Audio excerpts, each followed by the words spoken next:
Olá, meus amores, tudo bem? Bom, hoje nós estamos na 21ª semana de aula. Nós falaremos um pouquinho sobre os elementos da natureza e as paisagens e como essa paisagem se modificou. Falaremos também da formação do solo, altitude, relevo, vegetação e do El Niño, que é o fenômeno que acontece nas águas do Oceano Pacífico. Bom, as páginas do livro hoje são 360 a 365. Nós teremos como atividade de aula a página 366 e 367 e para casa a página 380 e a página 381. Faremos também a correção dos exercícios e a chamadinha, onde vocês vão colocar a presença de vocês.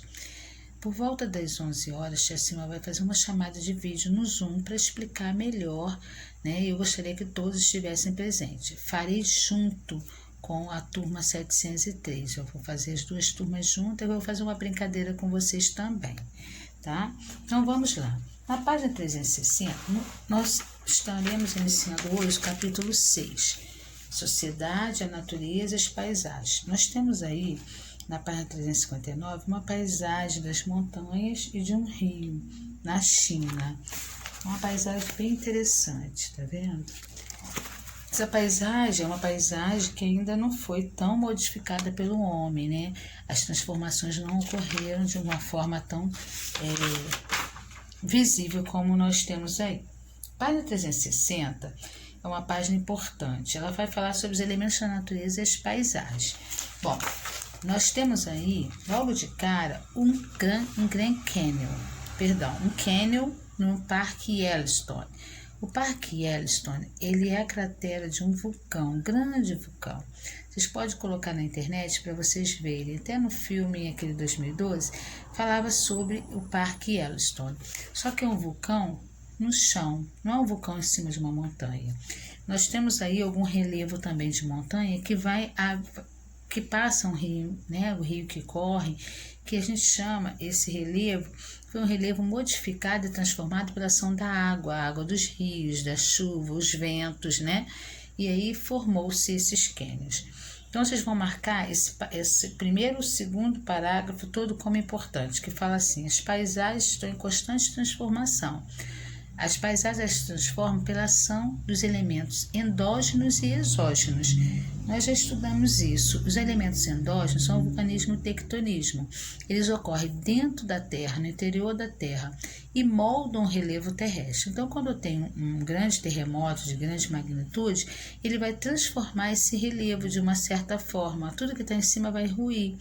E quando você passa uma paisagem que teve a transformação de um agente endógeno, como o vulcanismo e o tectonismo, se passou um vulcão, a paisagem totalmente será diferenciada após essa passagem desse vulcão.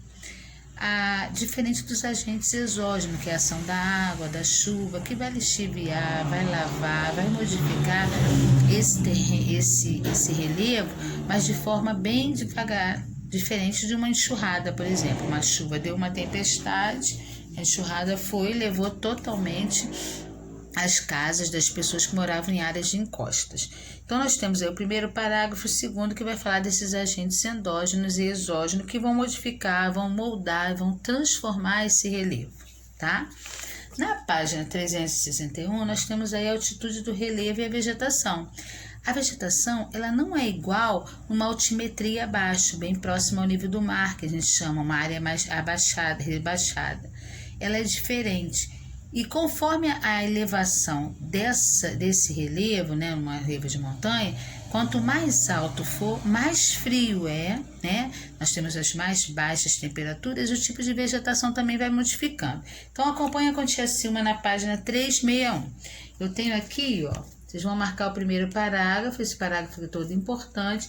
A vegetação aqui da montanha, vocês vão ler de baixo para cima, tá? Até chegar aqui o cume, o topo da montanha, que nós chamamos de neves eternas, de gelo.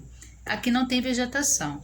Na parte de baixo, são os terraços fluviais, que estão bem ao nível do mar. Vocês notem que esse tipo de vegetação é uma vegetação mais comum de encosta, de área mais rebaixada. Conforme vai subindo a 1.000 metros de altimetria, nós temos aí as temperaturas e umidade que permitem o desenvolvimento da vegetação de floresta tropical. Então, uma vegetação de latifoliadas, né? Conforme vai subindo, nós temos a mudança e aí as vegetações vão mudando também. Quando chega aproximadamente a 5.000 metros, estão próximo ao cume. Por conta das temperaturas altas, a vegetação é rasteira de arbustos, tá ok? Então, esse tipo de vegetação ele vai ser encontrado quanto mais alto, mais próximo ao cume, a vegetação ela vai diminuindo. Ela não vai ser aquela vegetação de floresta, de mata atlântica, de floresta amazônica, de floresta de mata tropical. Ela vai ser uma vegetação de floresta de arbustos, bem próxima ao ambiente, porque o gelo ele não vai permitir que tenha um tipo de ambiente frio, tenha um tipo de vegetação muito alongada. A vegetação é mais rasteiras. Bom, então nós temos aí essa montanha no Cordilheira do Himalaia, tá? Ela está localizada no continente asiático e tem como um pico mais alto o Monte Everest, mais alto do planeta. Na página 362, nós temos a formação do solo. Como o solo se forma? O solo ele se forma por matéria orgânica. Que matéria orgânica é? São a decomposição das rochas e minerais que vão se acomodando naquele ambiente. Então, nós temos aqui, eu quero que vocês marquem essas páginas aqui. O perfil do solo, tá? A decomposição desses elementos vão se formando, a fragmentação dessa rocha. O que seria isso? Intemperismo químico, físico e biológico. Somente a rocha se fragmenta, se decompõe? Não. Os animais também que morrem, que ficam ali, eles viram matéria orgânica para aquele solo. E aí é um solo com muitos nutrientes, é um solo que houve muita decomposição de rochas, animais e vegetais. Esse solo ele vai ficar com nutrientes que vão favorecer ao crescimento por exemplo, de tipos de vegetação que nós tenhamos nesse solo. Então vamos lá. Essa matéria orgânica, aí tem um pedaço que fala bem interessante. O solo é de extrema importância como para o desenvolvimento da vegetação natural, quanto para a realização das atividades humanas. A gente precisa do solo para as atividades humanas. Por exemplo, extrativismo vegetal, animal e mineral, a gente faz em cima do solo, agropecuária, pecuária e outras atividades que nós precisamos do solo. Os diversos tipos de solo em relação a diferentes elementos da paisagem. Eles se diferenciam de acordo com fatores como tipo de rocha da qual se originam, as características climáticas da região em que se encontram e a quantidade de matéria orgânica presente em sua composição, foi o que eu acabei de falar. A matéria orgânica presente na composição do solo que vai fazer aquele solo ser um solo fértil ou um solo infértil. Um solo que vai produzir e um solo que não vai produzir, tá ok? Então essa desintegração da rocha nós chamamos de intemperismo, que pode ser químico, físico e biológico, tá? Nós temos 3 tipos é um processo de desintegração dessas rochas e minerais, né? A fragmentação que é provocada por agentes naturais, como por exemplo, os ventos, a água da chuva que vai lixiviar e lavar. Nós temos aqui na Baía de Guanabara várias ilhas que sofrem temperismo biológico, que são as fezes dos flamingos, né? São aves que ficam no entorno da Baía de Guanabara e quando você toca na rocha, ela está esfarelando como se fosse uma areia. Essa desintegração dessa rocha, ela ocorre por conta das fezes desses animais, entendeu? A ação das fezes desses animais, ela faz intemperismo biológico, tá ok? Então, a matéria orgânica compreende todos os organismos vivos e não vivos que estão no solo e mantém esse solo protegido aí. Clima e correntes marítimas. Bom, o clima é um fator fundamental quando nos referimos aos aspectos da paisagem. Eu preciso do clima quando eu vou falar de paisagem. Além de atuar de modo significativo no desenvolvimento da vegetação, também influencia no modo de vida e economia de outras atividades do ser humano. Bom, quando eu falo de clima, eu tenho diretamente ligado à vegetação. Eu tenho um clima frio, eu vou ter um tipo de vegetação. Eu tenho um clima quente, eu vou ter um tipo de vegetação. A vegetação ela vai estar relacionada ao tipo de clima que eu tenho na determinada região. Então, nós temos aí 71% aproximadamente da superfície terrestre é feito de água, tá? 29% apenas de continentes. Nós temos aí várias correntes. Aqui representado no livro, em vermelho, nós temos as correntes quentes, marítimas. E em roxo, nós temos as correntes frias, que também pode ser representada em azul. Porém, o mar aqui é azul, então a gente representa as correntes em cores frias. Bom, quando uma corrente marítima passa uma região com temperatura quente, temperatura baixa, ela aquece o ar e leva a umidade para as áreas do continente dessa região. Nós estamos aqui nós estamos no mês de agosto, né? O mês de agosto é um mês de inverno, mas porém nós só estamos tendo um período mais frio agora, por conta das correntes marítimas que vêm do Polo Sul, e aí elas vêm pelo mar. Essas correntes, elas mudam, que a gente chama também de massas de ar, frias, elas mudam quando elas encontram uma massa de ar quente, e aí elas avançam do mar até o continente, mudando a dinâmica do clima, tá ok? Então elas vão influenciar diretamente nesse clima, né, por conta da mudança as correntes marítimas, elas vão influenciar o clima daquela região. Então, nós temos aí massa de ar polar, que nós já demos no início do ano. A massa de ar polar, ela vem do Polo Sul ou do Polo Norte. Como nós estamos próximos ao Polo Sul, ela vem do Polo Sul.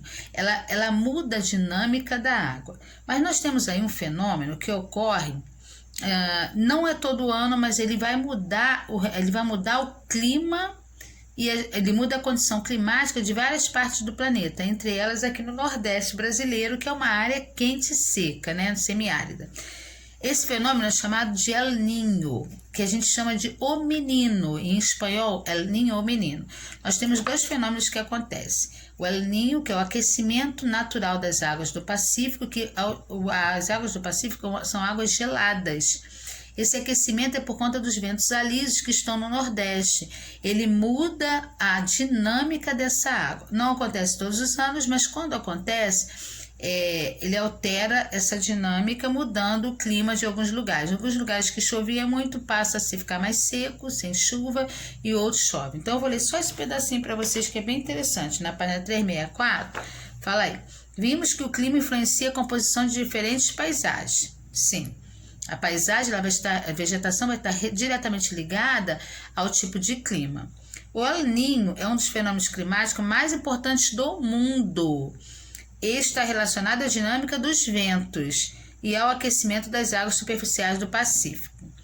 Só para vocês terem uma noção, esse aquecimento dessas águas do Pacífico, que tem águas geladas, ele altera a dinâmica também da parte de peixes, de produção de peixe na costa sul do Peru. Então ele muda toda a dinâmica, apesar de não estar muito próximo, ele muda e altera o clima. Por exemplo, lugares que não chovem na época do El Niño, eles vai chover mais, lugares que chovem muito fica seco. Então esse fenômeno, no entanto, não ocorre todos os anos, como eu falei para vocês. Para isso acontecer, é necessário que as águas do oceano fiquem menos de 0 graus Celsius, acima da temperatura média anual. Quando isso ocorre, altera a circulação dos ventos e das massas de ar. As massas de ar que eram quentes passam a ser frias, as frias passam a ser quentes. Com isso, aumenta a quantidade de chuva em determinadas regiões e provoca seca em outras. Foi o que eu acabei de falar. Então, nós temos aqui um ano sem El Niño e um ano com El Niño. Aqui nós temos a América do Sul, tá? Na América do Sul, um ano sem El Niño, nós temos aí os ventos alísios que deslocam de leste para oeste. Quando eu tenho El Niño, é de oeste para leste. As correntes mudam de posição e os ventos, ela tem uma inversão dos ventos de oeste para leste, fazendo com que altera as águas do Pacífico, que ficam mais aquecidas. Diferente de um outro fenômeno que não fala aqui no livro, que é Laninha, que é a menina que ela resfria as águas, né? É diferente do El Niño, é o contrário. Bom, na página 365, nós temos aí exemplos do que acontece quando El Niño quando tem El Niño. Veja no mapa a seguir os efeitos climáticos globais provocados pela ocorrência do El Niño em um período de dezembro a fevereiro. Então, olha só, o lugar que era seco, que era frio, fica seco, que era frio, fica quente, que era frio e úmido, fica seco e quente. Nós temos aí alteração de chuvas, tá? Aí nós temos aí, podemos notar no mapa acima que o Brasil, mesmo não sendo banhado pelo Oceano Pacífico, não é, ele é banhado pelo Oceano Atlântico, também sofre efeitos do El Niño. Por exemplo, a diminuição de chuvas na região Nordeste, o aumento de chuvas na região Sudeste e o aumento da temperatura em parte do litoral do país. Isso são alterações do El Niño, tá? Espero que vocês entendam. Caso tenha alguma dúvida, a gente vai esclarecer às 11 horas da manhã, quando eu vou fazer uma chamada no Zoom. Por que esse horário? Porque antes desse horário, eu noto que algumas pessoas não entram. Por exemplo, quando eu boto 9 horas, 9h30, eu tenho observado que vocês têm levantado mais tarde, eu não sei, e aí vocês acabam não participando. Eu fico com 5, 6 alunos na aula no Zoom. E por essa razão, eu gostaria de ter mais pessoas essa aula, porque eu vou falar de assuntos importantes, como nossa mudança de forma de avaliação esse bimestre. Falarei também das atividades propostas, da matéria da prova, das atividades que estão fazendo, e tirarei dúvidas dessa aula e da aula anterior, tá ok? Caso haja alguma. Beijos, fiquem com Deus, até daqui a pouco.